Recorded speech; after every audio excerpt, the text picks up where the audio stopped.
What is going on, everybody? Happy Monday. BobbyFi here to do my 5 and 5. Been on quite a roll lately. Everybody at TrueDFS seems to be doing really well, and had a few big hits last week. Really got a little unlucky to not get the 100K and also win the $4 for 44K the same night. Ended up second and fifth in those, but still pretty monster profit all of last week, and then on through Saturday.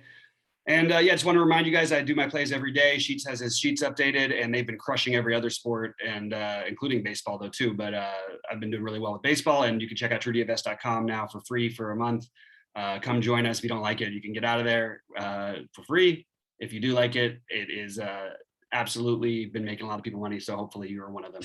Anyway, the other thing we've got I want to mention is jump into our Discord. We've got a pretty active, good group of really knowledgeable DFS guys, and jump into our Discord. I'll attach it to the video. Anyway, let's get into the plays of the day. Smaller slate today. Obviously, got the big one tomorrow. Got the big tournament tomorrow. The $1 million first place. That's a pretty big deal. We don't get that often in baseball. But smaller slate, I want to try and find ways to attack it that might be off the board. So I'm going to start off with one of my favorite plays on the slate, and that's Jordan Alvarez. The guy is absolutely on fire. He's an unbelievable hitter who gets overlooked. I think Houston, even though I actually have been on the flex and is better than everyone thinks, well, everyone started thinking that at the same time, and they started realizing it, even Vegas. I think Jordan Alvarez is one of the best plays on the slate for GPPs. Guy's homered in 3 of his last 4 games. He's homered in 6 of his last 9. He is a monster power bat against Flexen, who does keep the ball around the plate and should have a good opportunity to have a monster game tonight. I do also like Houston as an off-the-board stack because people don't want to pay for Altuve, Bregman, Alvarez, Correa with the other options there are. So I think it's really worth checking it out. It's a pretty awesome stack. I think it's going to be off the board. One of the other plays I really like tonight in the outfield, I like Gallo and Stanton. I decided to go with Gallo a little bit more than Stanton, but I do have them a similar amount. Judge, you can include in this also. He'll be the lower owned because of his price, but I think that Gallo is just in a phenomenal spot tonight. I think that, against Tyler and in LA, we don't really care about how great the park is for guys like Gallo and Stanton, who can just hit it out of any park easily. I actually don't think they're going to get that much ownership. So I think that Gallo might be the most owned of the bunch, but I don't think we're talking about anything more than at the max 15%. And I think it'll be lower than that. So Joey Gallo, I think, is a phenomenal play on tonight's slate.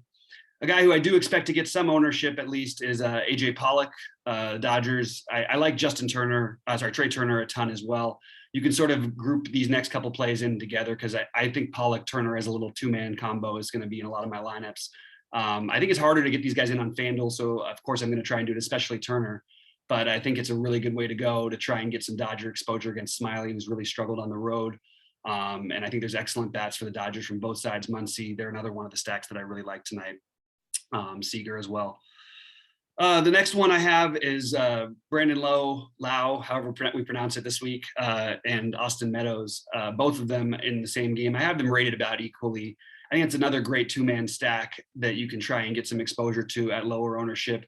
I actually like Pivetta as a pitcher tonight, but I think that it's sort of being overlooked, these Tampa Bay guys. I mean, Pivetta struggled with lefty power. He's given up power all year long. I think this is a really good spot for both Lowe and Meadows to have a big game. So I think both those guys are make for awesome at GPP plays, and they will be in a significant portion of my lineups.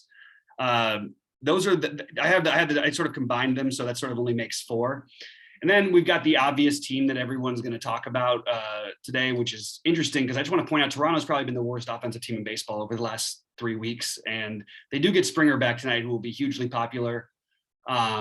I like the Toronto stack tonight, but I'm going to probably be a little lower on the stack and higher on maybe the exposures to individual bats. I don't think people will play as much up for Vladdy tonight.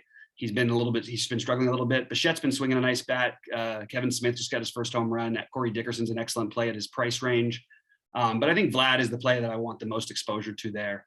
And that is what I'm going to be doing. For everything else that I'm going to be doing tonight, I'll have my exact ownerships up on truedfs.com. You can check that out and see what you think. Anyway, guys, we appreciate it. All the love, all the positivity. Let's keep the good vibes going, and let's crush it this week.